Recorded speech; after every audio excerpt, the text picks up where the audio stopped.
Hi అండి, నమస్తే. నేను మీ అలీంని ఐడ్రీమ్. మొత్తానికి విజయవాడకు సంబంధించి సెంట్రల్ నియోజకవర్గ సీటుకు సంబంధించి నిన్న రాత్రి నుంచి కూడాను ఎవరైతే ఎమ్మెల్యేగా అక్కడ బాధ్యతలు నిర్వహిస్తున్నారో ఎమ్మెల్యే మల్లాది విష్ణుతో ఇటు రాజ్యసభ సభ్యులు అయోధ్య రామిరెడ్డి పలు దఫాలుగా చర్చలను కొనసాగించారు. ఏదైతే సీట్లకు సంబంధించి మార్పులు చేర్పులలో తనకు అన్యాయం జరిగిందని గత కొద్ది రోజుల నుంచి కూడాను ఎమ్మెల్యే వెల్లంపల్లికి ఆ ప్రాంతంలో సీటు కేటాయించడంపై ఆందోళన వ్యక్తం చేస్తున్నారు సెంట్రల్ నియోజకవర్గ ఎమ్మెల్యే మల్లాది విష్ణు.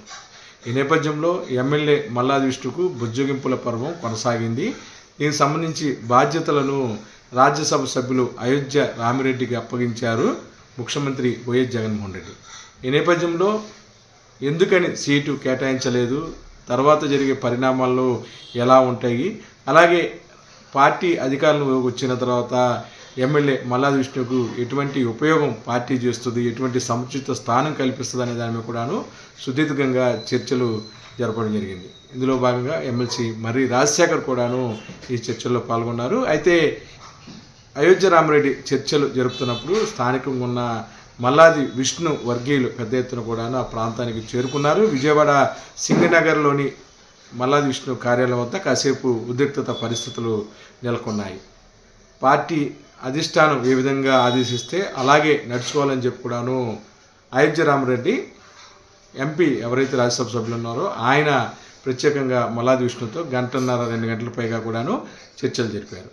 ఈ నేపథ్యంలో వెల్లంపల్లికి సహకరించి సెంట్రల్లో అక్కడ వైసీపీ గెలవటానికి కృషి చేయాలని చెప్పి కూడాను పార్టీ అధిష్టానం అల్టిమేటం విధించిన నేపథ్యంలో అంశాన్ని మల్లాది విష్ణుకి చక్కగా వివరించి ఆ ప్రాంతం నుంచి వెళ్ళటం జరిగింది. అయితే ఇవన్నీ ఒక ఎత్తు అయితే విజయవాడ సెంట్రల్ నియోజకవర్గంలో ఓట్ల శాతం తదితర అంశాలన్నీ పరిశీలించిన తర్వాత ఈ ప్రాంతంలో పశ్చిమ నియోజకవర్గం ఎమ్మెల్యే వెల్లంపల్లి శ్రీనివాస్కి సెంట్రల్ నియోజకవర్గాన్ని కేటాయించారు. అయితే ఇక్కడే మరో ట్విస్ట్ ఉంది. సెంట్రల్ నియోజకవర్గంలో మల్లాది విష్ణు వర్గీయులు ఒంటరిగానే అధిష్టానాన్ని ధిక్కరించేలాగా అక్కడ కొన్ని రకాలుగా ధర్నాలు ఆందోళనలు నిర్వహిస్తున్నారు. అయితే స్థానికంగా ఉంటున్న కొంతమంది వైసీపీ నాయకులు పార్టీ లైన్ దాటమని, పార్టీ ఎవరిని ఆదేశిస్తే వారికి తమంతా పనిచేస్తామని AP fiber net chairman Gautam Reddy ఆధ్వర్యంలో ఒక సమావేశాన్ని కూడా నిర్వహించారు. స్థానికంగా ఉన్న కార్పొరేటర్లందరూ కూడాను జగన్మోహన్ రెడ్డి ఎవరిని నిలబెడితే వారికి తమ మద్దతు ఉంటుందని చెప్పి కూడాను వారు చెప్పారు.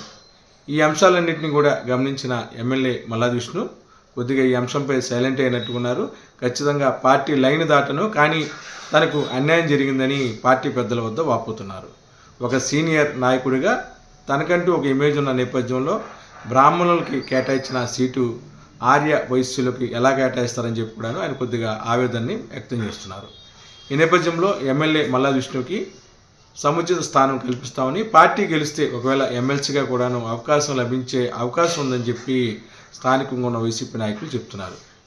ఏదేమైనా సరే ప్రస్తుతానికి విజయవాడ సెంట్రల్ నియోజకవర్గంలో ఎమ్మెల్యే వెల్లంపల్లి శ్రీనివాసరావు తన గెలుపుకి కావాల్సిన ఏదైతే మెట్లు ఉన్నాయో ఆ మెట్లని కూడాను ఎక్కే కార్యక్రమంలో ఉన్నారు. దీనికి సంబంధించి ఇప్పటికే కార్పొరేటర్లతో కూడాను సమావేశాన్ని నిర్వహించారు. స్థానికంగా ఉన్న కుల పెద్దలు అలాగే సామాజిక పరమైన అంశాలను కూడా పరిశీలించి వారందరినీ కలుపుకొని వెళ్తున్నారు.